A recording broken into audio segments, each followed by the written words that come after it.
not a video response. I went rant about some stupid fucking tweet. So this person's not that relevant, right? Got like 4 likes on this shit. But like, this is a general sentiment I saw. I mean, you're hearing a lot earlier, but less so now. Basically, why do you want Biden to win? How would that do anything except remove the potential to radicalize a lot of libs while painting the war machine blue? Just ditch the electoralism and organize. Oh man, what a great sentiment. So, God, there's a few things I kind of want to like address here. Why shouldn't people do never Biden or Bernie or bust? It's pretty straightforward. One, I like to think if you're on the left, you probably care about the material conditions of people. The only real argument you can use for this that would be like, which is sort of what she's getting at, is some sort of like accelerationist rhetoric, which is pretty dumb. So functionally, the way this pans out is she's essentially arguing, I assume it's a she, I don't know. It says radical sociology anthropology student. Good for them. She's in Scotland. Like, is this? Oh, okay. I just noticed that. Whatever. Jesus Christ, that annoyed me more than it should have. Where the hell was I? Wow. Right. So functionally, she's just using accelerationist rhetoric, i.e., we need to make this situation worse, make people hate the Democratic Party so the whole system explodes, and then people will realize there's a giant left awakening, and then we'll get true left reform. So this was the exact same rhetoric people used in 2016. Spoiler, it didn't work. In 2020, we got Joe Biden. Now, what I will say is it did work in certain respects, right? Underneath Trump in particular, you had a lot more left-leaning, I wouldn't say like an awakening of like the left or whatever, but there was a certain complacency under Obama that I don't think there is anymore. And since there's a large constitution of people who wanted someone like Bernie Sanders to implement like massive amounts of change. So that demand is there. And the fact those people are like so annoyed with Joe Biden is good, because it means when he's president, they're going to yell at him from the left and they're going to keep bothering him. Like, for example, this is for something else I wanted to talk about. Whatever. I didn't like go over all I got here. Let's see. Like Joe Biden just announced, let's see, climate change plan.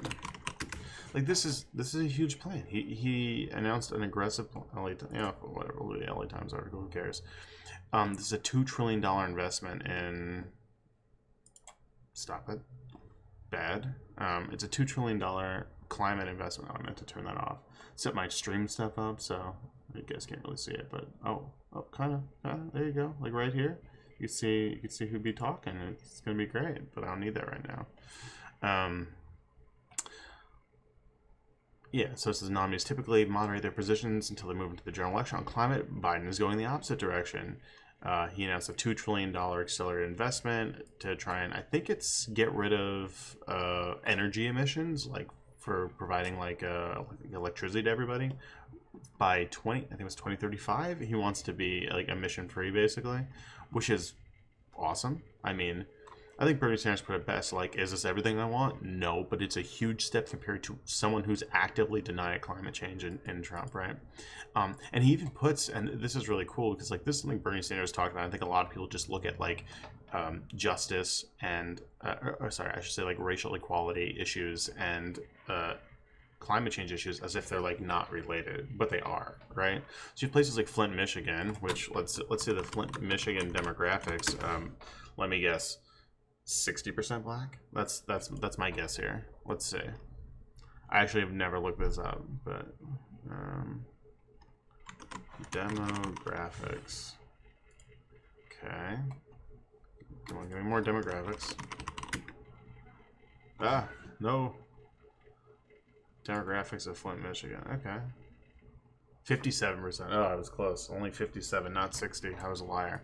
But here's the thing. Areas like that have like large, like low-income populations, which can on occasion like skew, or not on occasion, but usually skew towards being predominantly black. That's where you end up having like, who cares if our water's poisoned? Who cares if we put a giant polluting plant in the middle of like their like neighborhood? Like, it doesn't matter. There's like a disconcerted saying like, oh, let's just put a coal-fired power plant in the poor area because they don't really have any lobbying power. So the way we generate energy also can impact these communities, right? So if you have like toxic runoff from like let's use like fracking as an example. Like when companies frack for, I'm pretty sure it's natural gas they get through fracking, which is they inject these incredibly toxic chemicals into the ground in order to, I guess, basically create holes and get access to the natural gas that's buried like deep underground. By doing that, they contaminate groundwater and they poison these areas, so they have higher rates of cancer. I mean, if it's anything similar to like lead poisoning, it like literally makes people more violent and like low IQ, for whatever IQ counts for. So climate issues and like clean energy initiatives, justice issues and clean energy initiatives are not unrelated. So like this is a huge plan that someone like Joe fucking Biden's putting forth. Like it's very progressive and it's good, and I'm happy we were able to push him towards having that instead of just being like, oh, nothing will fundamentally change. People like dragging that up, but like that's fundamental change. That's a huge investment in green energy. $2 trillion, a lot of fucking money, huge money. I think our government budget every year is only, let's see, U.S. budget per year. I think it's like 4 trillion. Less than that. That's 2015. It's probably more now. So in 2015, our budget was 3.8 trillion. So that would be half of a yearly budget invested. I think it's over 10 years. So that's 400 billion a year. Wait, that math is wrong. 2 trillion. 200? Sorry, 200 billion a year. So it's going to invest about $200 billion a year into green energy initiatives. It's great. So saying like this wouldn't like you have to approach like, or at least I think this is what makes you someone like a good leftist, basically. Your whole point is improving the material conditions for people. Joe Biden, in the short term, and I would argue in the long term, improves the material conditions for people in the United States. Most people arguing like this aren't saying that Joe Biden would not improve material conditions in the short term. What they're doing is invoking an accelerationist argument. Basically, if we make things so bad, then there'll be a dramatic change towards the good. Not necessarily true, right? So basically arguing if we give it another 4 years of Trump, like propagandizing people, blocking up minorities, assaulting protesters, sicking the military and the police on protesters, tear gassing peaceful protesters, sending federal troops into states that did not request help so they can handle their problems just fine. This is what you want to try and do. Your leftist, like I can only imagine this is some revolutionary nonsense. Like, oh, here's the thing. If you here's the outlook I'll give. If you think that revolution is inevitable, who would you rather like have a revolution over? Some weak, limp dick centrist like Joe Biden? Well, at least how you're portraying him. I think he's moving a comfortable amount to the left. Like, I'm relatively happy. With that climate change, pretty good plan. Pretty content with that. Would you rather try and have your weird revolution underneath Joe Biden, who will hesitate to send the military police onto like largely peaceful protests, or like Donald Trump, who's like, let's dominate protesters with overwhelming force? Who would you rather do that under? And the answer is obvious. You would rather fight for massive reform over someone who's hesitating to use state force to quell your I guess we'll say resistance. It's obvious. This should be a no fucking brainer. I don't even know how people think like you can LARP as like a revolutionary and then want Trump to win again. It's the dumbest thing I've ever heard in my life, because the only argument is that like, well, we'll have a massive reform like in the second term of Trump. That's when you're going to really see people. They're going to go out to the streets and peaceful protest more. Like it's just silly. You're never going to get like modern like Trump supporters on your side, and it's like 30% of our country. It's a lot of people.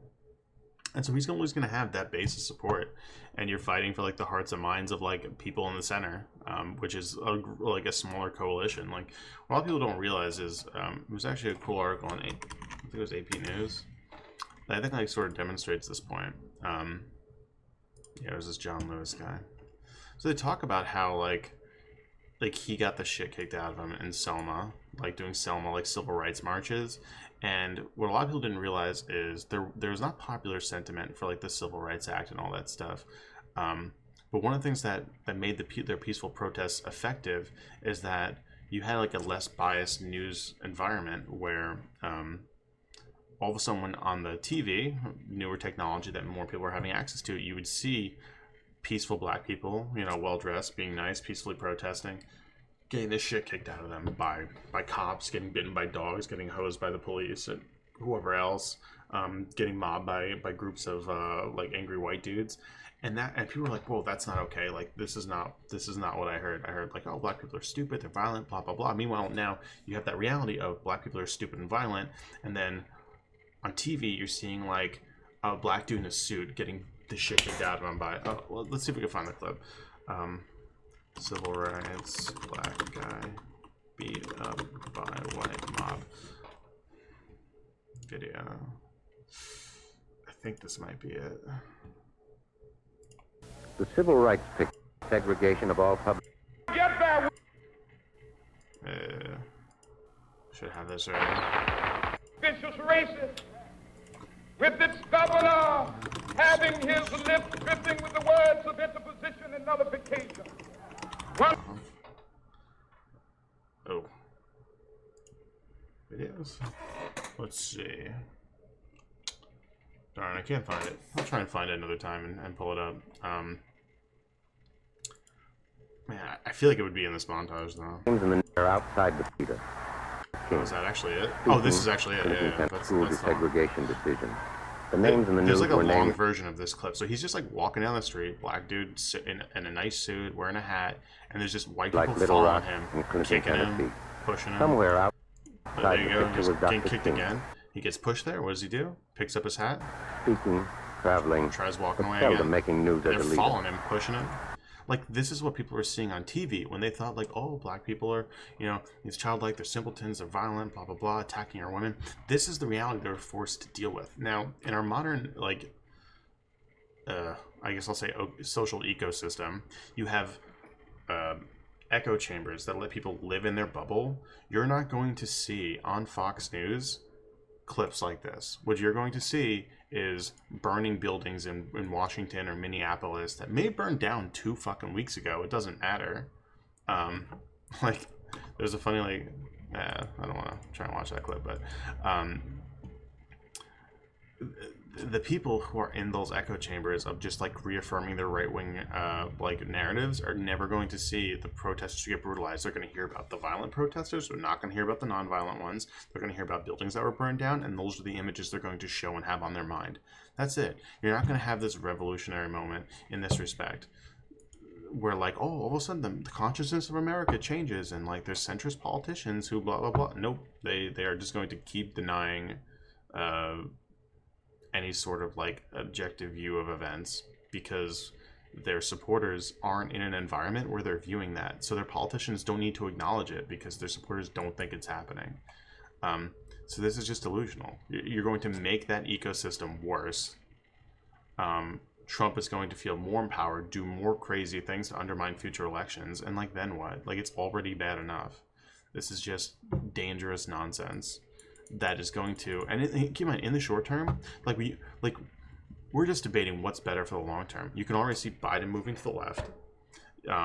You see an active base of constituents to Biden to Biden's left who are going to pressure him during his administration, versus now where if I like go on the internet or sign a petition saying, hey Trump, I think we should tackle climate change, he's going to like laugh himself to sleep. And like, not only that, if the left actually complained about something, Trump would find glee in then passing like some sort of, we could say like, oh, we really like wearing green hats, and Trump would just like try and pass an executive order banning the wearing of green hats. Like, this is the type of pettiness that they engage in. There's no for the left to like address grievances under a Trump administration. It's just like, oh, let's abandon electoralism. Well, organize. It's like, yeah, you're gonna march through the street, and then you're gonna be met with like armed federal agents who are gonna beat the shit out of you, brutalize you, and then a third of the country is never going to see clips of that.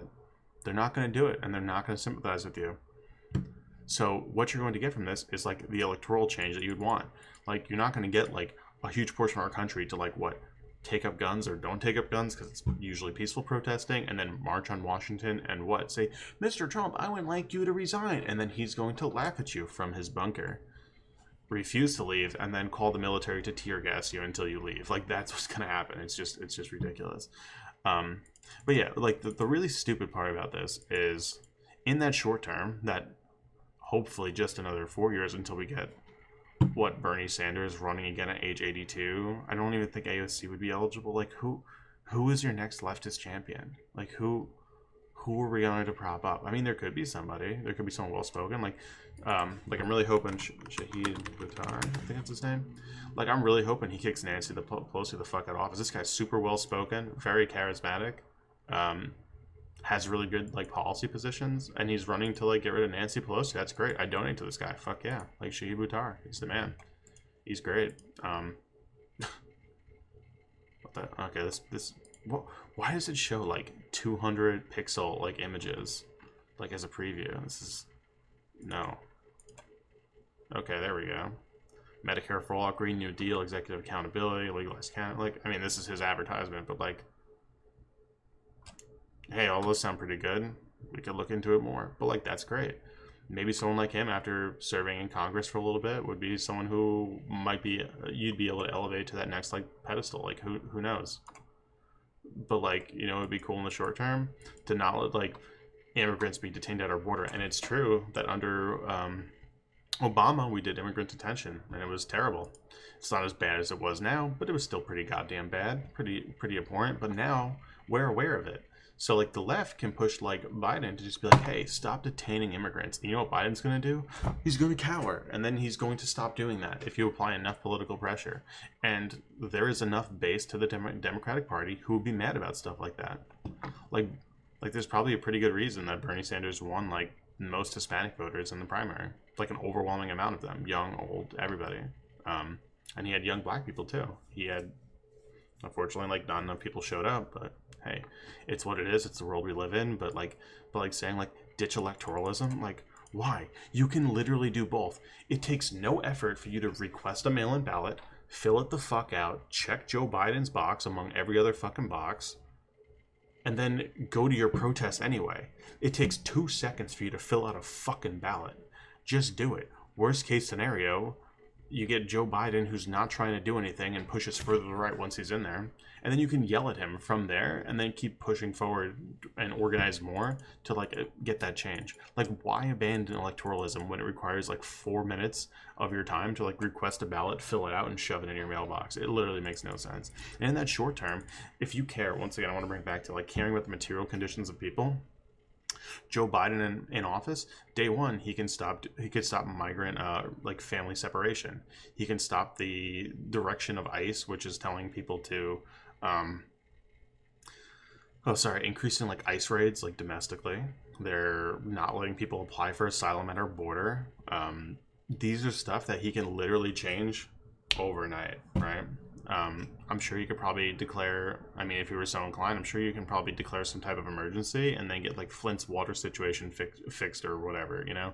There are things you can do to actually fix problems that like, Trump takes away from, right? Every time, like, I think a lot of people don't realize this is actually something, I don't want to use the word brilliant, but because I think it's unintentional, because Trump's a fucking idiot, but this is... People have finite attention spans, right? So people don't talk about people being, like, family separation anymore, but, like, families are still being separated at our border.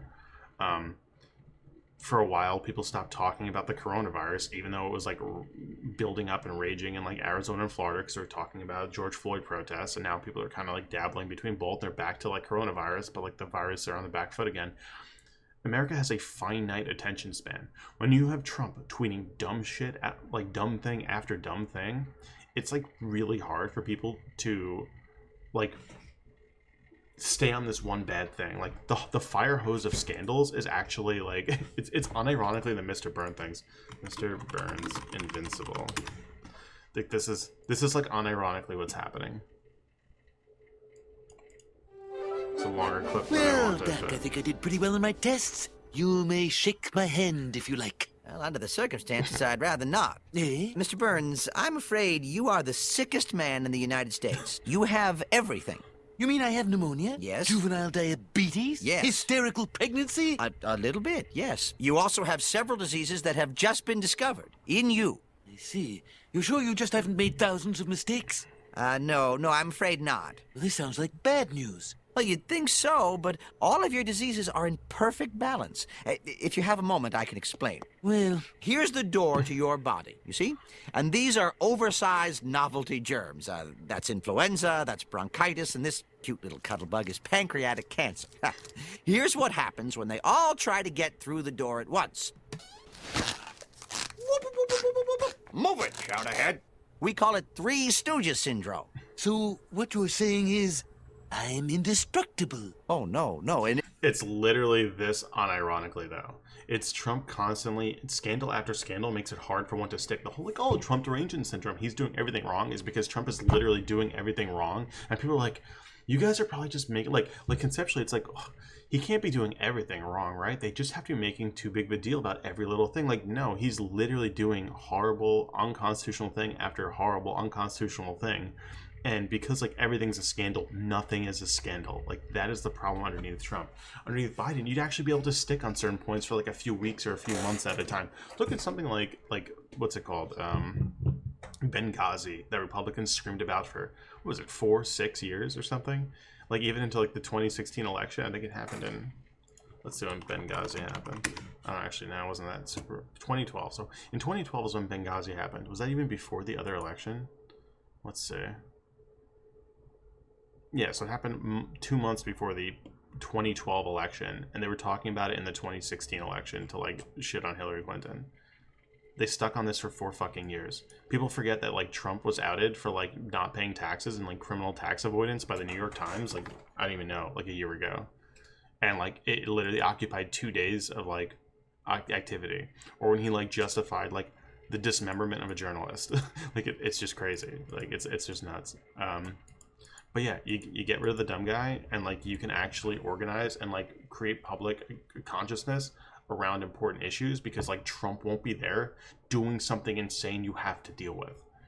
And just not having him as the head of your country doing dumb stuff all the time would be great. Like, Joe Biden not showing up on TV. Imagine if Trump just was, like, never on TV and never, like, causing a new controversy. How we'd be able to, like, talk about and, like, deal with important things for longer periods of time than, like, the 2 days until he does something else completely insane. All right, I'm pretty much gonna leave it there.